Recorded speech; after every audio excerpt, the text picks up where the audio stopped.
Hi, this is Ron Edwards, Master Sommelier and Director of Wine Education for Winebow Fine Wine and Spirits. Today we're going to taste a really cool white wine from Portugal. From an unexpected place for white wine, perhaps, the Douro Valley. Yes, the exact same valley where they make all the port. This is from a producer named Duorum, and it is their Tons de Duorum. So its name, Tons, is literally translates to tones, and it's an ode to the reflected light that comes off of the river into the vineyards and creates that spectrum of colors. The wine is also a spectrum of flavors based on grape varieties because it is a blend of 5 different grape varieties, all of them native to Portugal, and fun names indeed. So we have 30% Viusinho, 25% Rabigatu, 20% Verdelho, 20% Arinto, and 5% Moscatel, specifically Moscatel Galego Branco, one of the variations that exist there in the Douro Valley. This is sort of the norm, right? Douro is about blending grapes to get the best out of each one to create a holistic wine. There are a few grapes in the world that really are best on their own, but the majority of grapes in the world are very happy to play with each other and take advantage from one and advantage from another and create a greater wine in the process. So this is the 2019 bottling. Let's find out what it's about.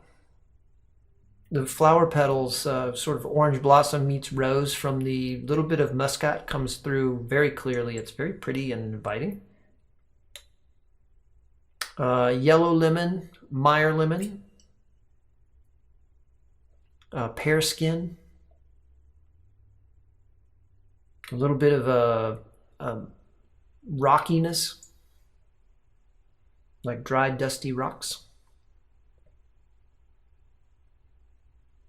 Unripe tangerine and apricot.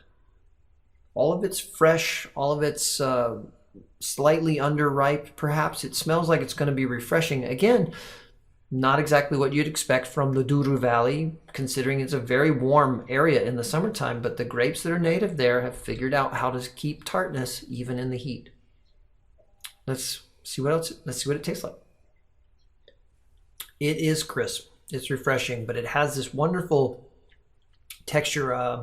Maybe a little bit of skin contact goes into this wine because it's got this little pleasant bitterness that balances out the tartness of the fruit and the actual fruitiness of the wine. So in fruit flavor, it comes across immediately with riper flavors, that tangerine, apricot flavor profile, but then the bitterness hits you a little bit, and then it moves into the tartness where the tart backbone of the wine, the acidity starts to refresh your palate. Now you're into the yellow lemon, Meyer lemon, and even a hint of green citrus hiding in here, which I didn't catch in the nose at all. The rocky, dusty side comes through after that, and throughout that flavor experience, there's a continual thread of flower petals. This is a delicious and fun and friendly wine.